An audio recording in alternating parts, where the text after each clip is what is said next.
산책이나 집안일을 하실 때 편안하게 들을 수 있는 부처님의 말씀을 담은 불교 라디오북입니다.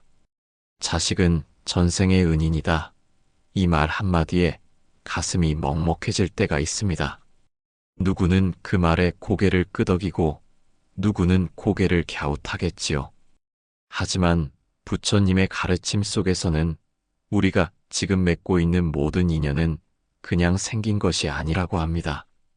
부모와 자식, 형제자매, 친구와 스승 모두가 과거의 깊은 업과 인연으로 다시 만난 존재들이라고 하셨지요. 자식도 그렇습니다. 내게 온 이 아이는 전생에 내가 베푼 덕이거나 혹은 내가 갚아야 할 은혜가 있거나 그 어떤 연유로든 인연이 깊어 다시 만난 존재입니다. 그래서 자식은 전생의 은인이다. 이 말은 부처님 말씀 그대로는 아닐지라도 불교의 인연과 업, 윤회의 원리를 떠올릴 때 결코 가벼운 말이 아닙니다. 경전중 자바함경에서는 이렇게 전합니다. 모든 중생은 과거의 나의 어버이였고 자식이었으며 형제였으며 스승이었다. 이 말은 지금 내 앞에 있는 사람 하나하나가 전생에서 나와 깊은 인연으로 얽혀 있었던 존재라는 뜻이지요. 하물며 나와 살을 나누고 마음을 나누는 자식이라면 그 인연이야 오죽하겠습니까? 자식이 밉다고 혀를 차기 전에, 자식이 속을 썩인다고 눈을 흘기기 전에 마음 한 자락 내려놓고 생각해 봅니다. 이 아이는 내가 지은 업의 꽃일까? 아니면 전생의 은혜를 갚으러 온 천사일까? 불교에서는 인과를 중시합니다. 원인이 있으니 결과가 있고 씨앗을 뿌렸으니 열매가 맺힌다 하지요. 내가 베푼 자비가 자식의 모습으로 돌아오고 내가 짓는 탐욕이 자식의 괴로움으로 돌아오기도 합니다. 자식은 그래서 거울입니다. 부모가 어떤 마음으로 살아왔는지를 보여주는 아주 정직한 거울. 법구경에서는 자식이 효도하면 부모는 천상의 즐거움을 맛본다고 했습니다. 그러나 부처님은 단순히 자식의 효행만 말씀하신 것이 아닙니다. 부모 역시 자식을 사랑하되 집착이 아닌 차비로서 사랑하라고 하셨지요. 사랑은 부드럽지만 집착은 무겁습니다. 사랑은 흘러가지만 집착은 매입니다. 그래서 부처님은 부모에게 말씀하십니다. 자식을 나의 소유로 여기지 말고 하나의 독립된 인연으로 바라보라. 언젠가 떠날 존재이고 언젠가 각자의 길을 걸어가야 할 중생임을 잊지 말라고 하셨습니다. 어떤 어머니는 말합니다. 내가 이 아이를 얼마나 희생했는데 이 아이는 그걸 모르고 살아. 어떤 아버지는 말합니다. 나는 일생을 이 아이 뒷바라지하며 살았는데 고맙단 말 한마디를 안 해. 그런데 부처님께서는 말씀하시지요. 자식은 은혜를 갚는 존재이기도 하지만 어쩌면 부모가 자신의 업을 닦기 위해 만난 수행의 대상일 수도 있다. 아이가 나를 속상하게 한다면 그 또한 내 인욕을 닦을 수 있는 기회이고 아이가 나를 무시한다면 그 또한 내 자아를 내려놓는 수련의 길일 수 있습니다. 그렇게 보면 자식은 나를 괴롭히는 원수가 아니라 나를 수행자로 만들어주는 도반일 수 있습니다.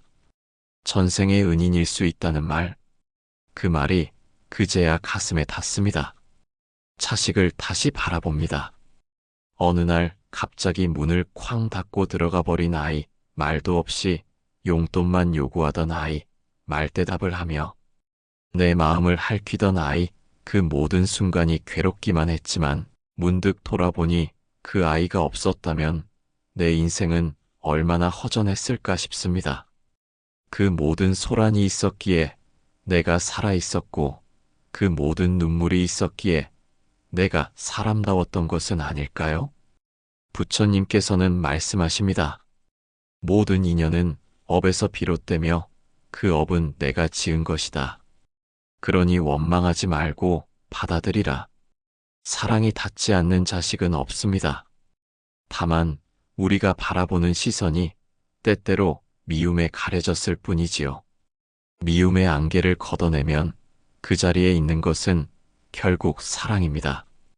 부모가 자식을 사랑하고 자식이 부모를 사랑하는 그 마음은 인류가 이어온 가장 깊은 인연이고 가장 오래된 공덕입니다. 자식을 바라보며 눈시울이 붉어졌던 적 있으신가요? 그 순간 부처님은 여러분 마음속에서 미소 지으셨을지도 모릅니다. 아, 이것이 인연이구나. 이것이 자비이구나.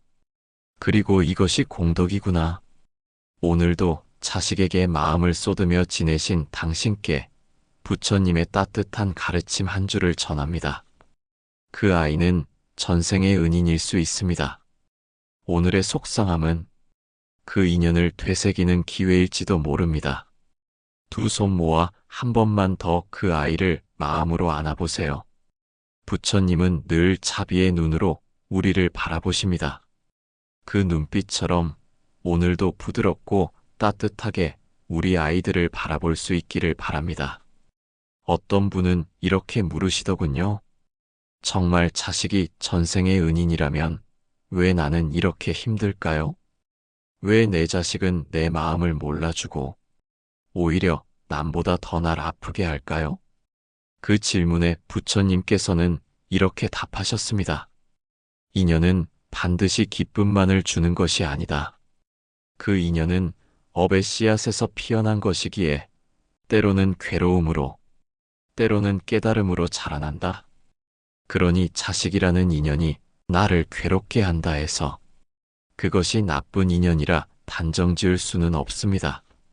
그 인연이 나를 성찰하게 하고 나의 미련을 내려놓게 하고 결국 나를 한 걸음 더 깊은 자비의 사람으로 이끈다면 그건 참으로 귀한 인연이지요. 불교에서는 인연을 가피라고도 합니다.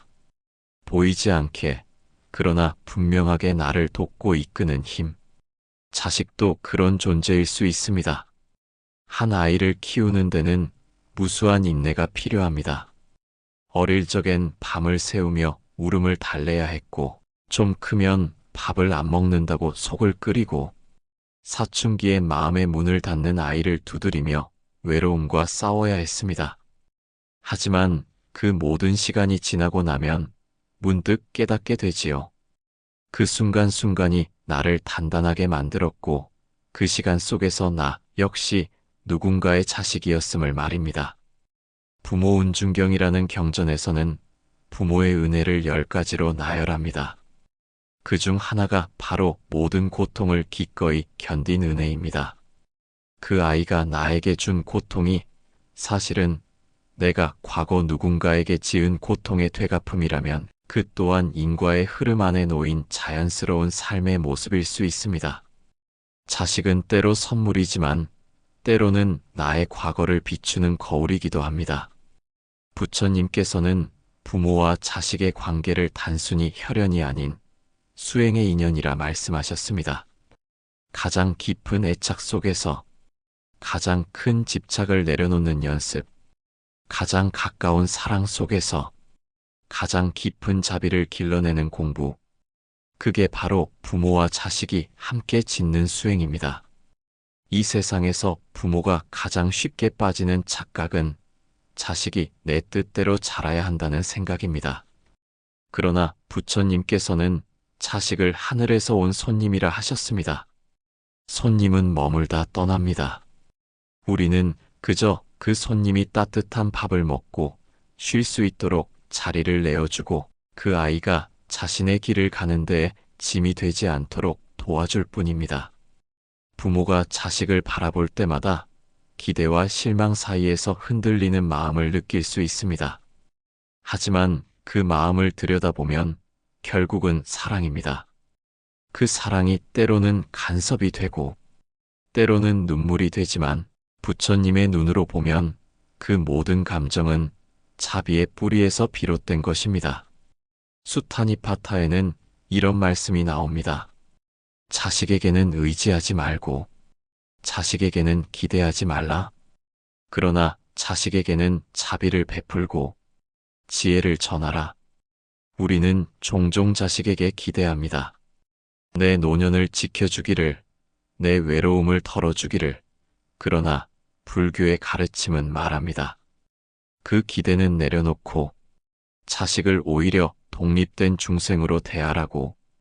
그래야 자식도 편하고 나도 편하다고 말입니다. 요즘은 부모 자식 사이에 벽이 있다는 이야기를 많이 합니다. 말이 통하지 않는다. 마음이 다르다. 세대 차이가 크다. 하지만 불교에서는 이렇게 이야기합니다. 말이 통하지 않거든 마음으로 전하라. 마음이 통하지 않거든 기도로 닿게 하라. 기도는 간절한 사랑의 언어입니다. 말로 닿지 않는 사랑도 기도는 닿을 수 있습니다. 부처님께서는 그 간절함 속에 업이 씻긴다고 하셨습니다. 자식을 위한 기도, 그것은 어쩌면 내 업을 녹이는 길일지도 모릅니다. 자식을 키우며 참 많은 것을 내려놓게 됩니다. 내 시간, 내 꿈, 내 고집, 내 체면까지. 그러나 그 내려놓음 속에서 우리는 조금씩 자유로워지고 그 비워낸 자리에 다시 자비가 채워집니다. 자식이 내 뜻대로 되지 않아 괴로운가요? 그 괴로움 안에 나의 기대와 애착이 얼마나 자리 잡고 있었는지 잠시 가만히 들여다보세요. 그리고 그 애착을 조금 내려놓고 그 자리에 자비를 앉혀보세요. 부처님은 늘 말씀하십니다.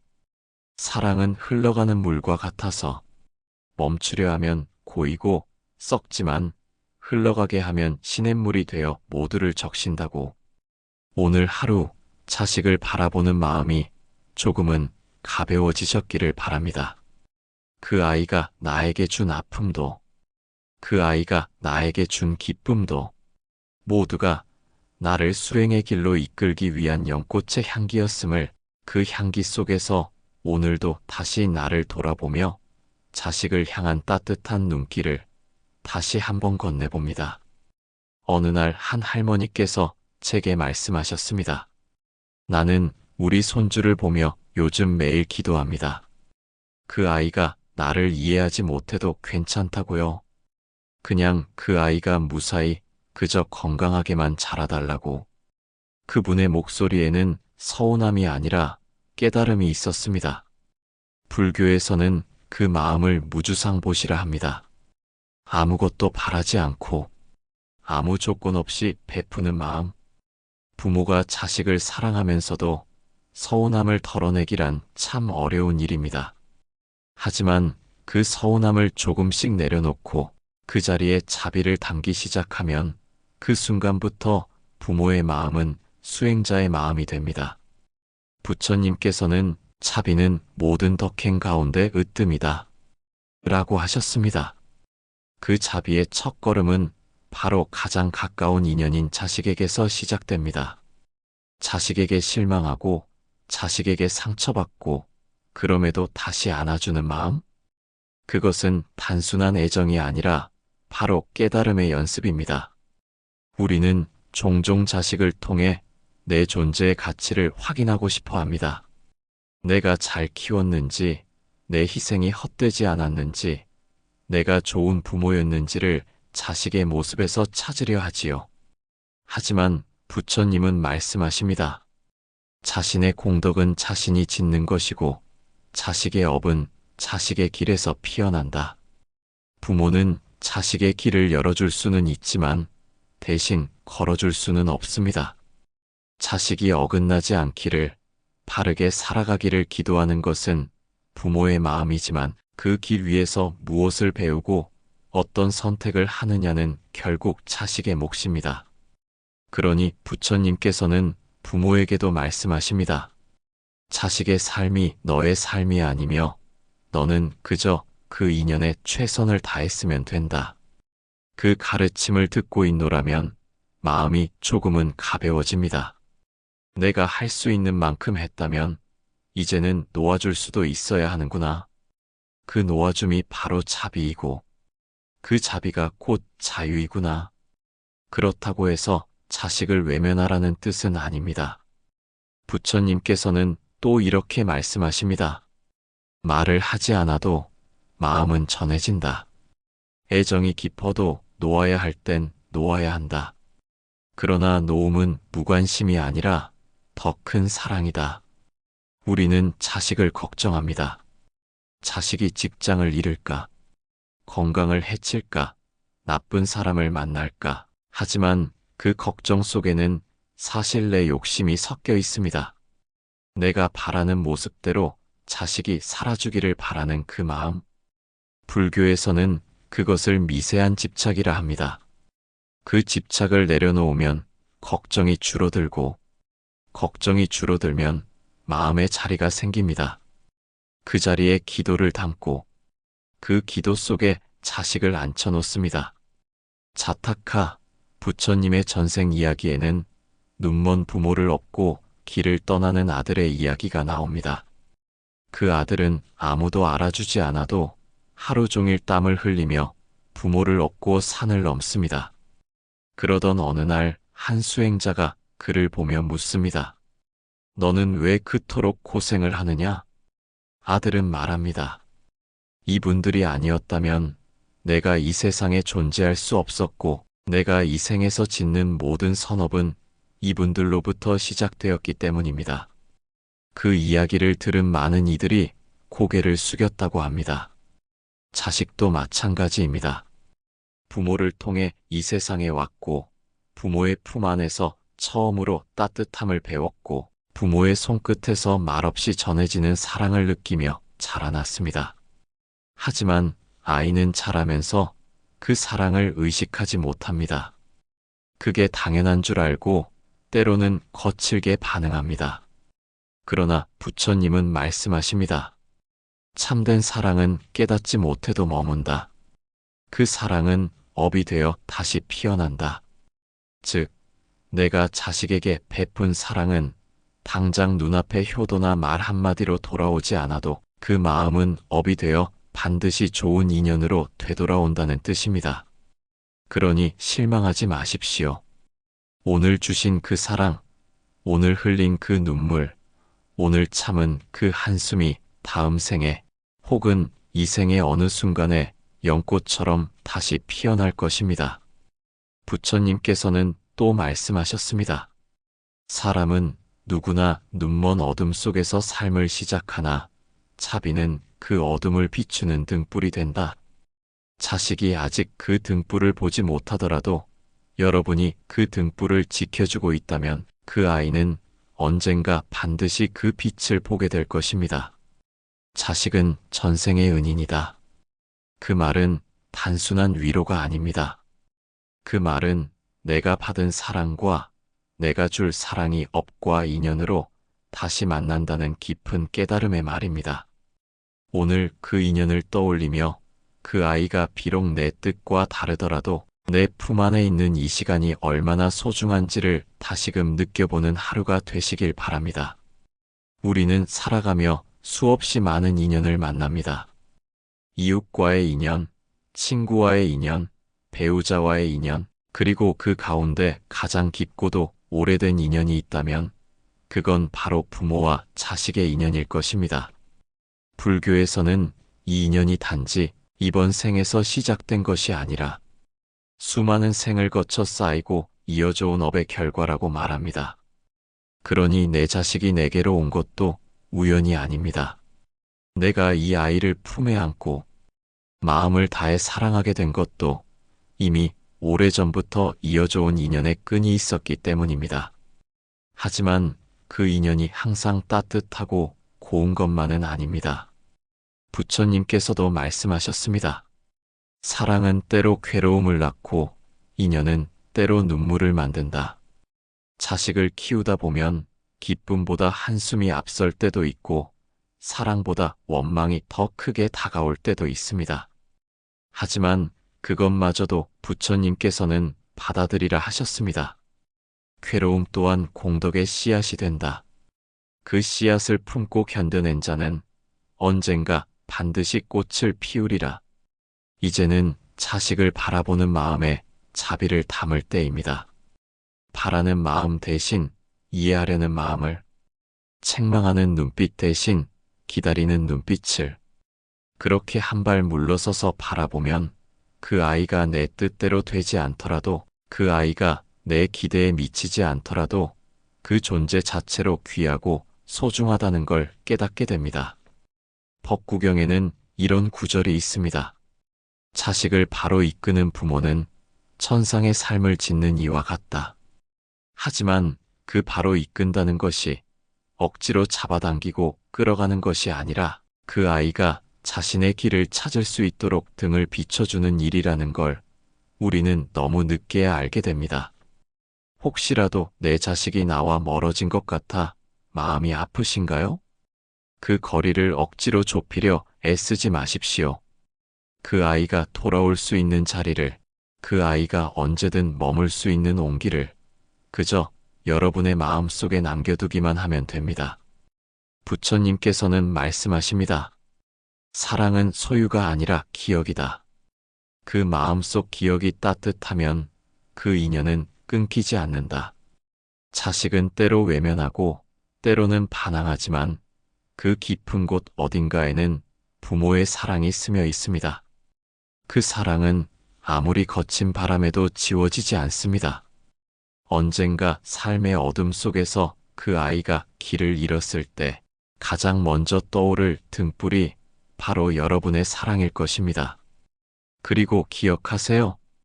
여러분이 자식에게 준 사랑은 단지 한 사람에게 머물지 않습니다. 그 사랑은 공덕이 되어 여러분의 삶에 평온으로 돌아오고, 그 사랑은 업이 되어 또 다른 좋은 인연으로 피어나게 됩니다. 부처님께서는 자식을 향한 마음을 수행의 가장 좋은 밭이라 하셨습니다. 그 밭에 원망의 씨를 뿌리지 마시고, 그 밭에 욕심의 물을 주지 마시고 그저 차비로 가꾸어 보십시오. 그 밭에서 피어난 연꽃은 여러분의 삶을 향기롭게 할 것입니다. 이제 이 영상을 마무리하며 여러분께 여쭙고 싶습니다. 오늘 이 영상 속에서 마음에 가장 깊이 남았던 문장은 무엇이었나요? 혹시 자식은 전생의 은인이다라는 말씀이 새롭게 다가오셨나요? 혹은 사랑은 소유가 아니라 기억이다라는 말씀이 마음을 어루만지셨나요? 어떤 문장이든 좋습니다. 여러분의 마음에 가장 따뜻하게 닿았던 그 한 줄을 댓글로 남겨주세요. 여러분의 이야기가 또 다른 이의 위로가 될 수 있습니다. 그리고 오늘 이 시간이 여러분의 마음 한켠에 조용히 피어나는 평온이 되기를 바랍니다. 사랑이 상처가 되지 않기를, 기다림이 무게가 되지 않기를, 그저 인연을 온전히 바라보고 받아들이는 그 마음 안에서 부처님의 자비가 여러분과 함께 하시기를. 감사합니다. 오늘도 마음 고요한 하루 되시고 부디 평온하십시오. 나무아미타불.